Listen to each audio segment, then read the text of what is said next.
Chapter 4. Now the children of Israel that dwelt in Judea heard all that Holofernes, the chief captain of Nebuchadnezzar, king of the Assyrians, had done to the nations, and after what manner he had spoiled all their temples and brought them to naught. Therefore they were exceedingly afraid of him, and were troubled for Jerusalem and for the temple of the Lord their God. For they were newly returned from the captivity,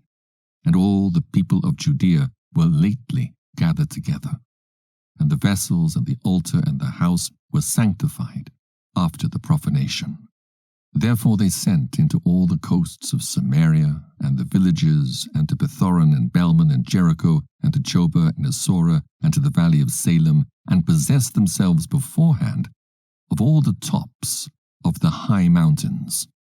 and fortified the villages that were in them, and laid up victuals for the provision of war, for their fields were of late reaped. Also Joachim the high priest, which was in those days in Jerusalem, wrote to them that dwelt in Bethulia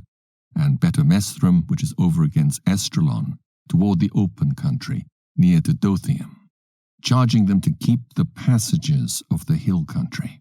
for by them was an entrance into Judea, and it was easy to stop them that would come up, because the passage was straight for 2 men at the most. And the children of Israel did as Joachim the high priest had commanded them, with the ancients of all the people of Israel which dwelt at Jerusalem.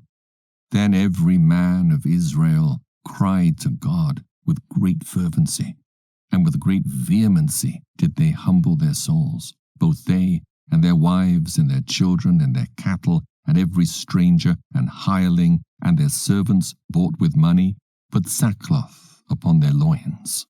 Thus every man and woman, and the little children, and the inhabitants of Jerusalem fell before the temple, and cast ashes upon their heads, and spread out their sackcloth before the face of the Lord.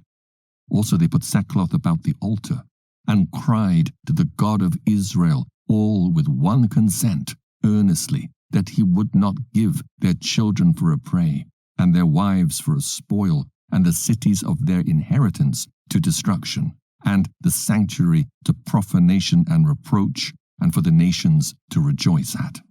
So God heard their prayers, and looked upon their afflictions.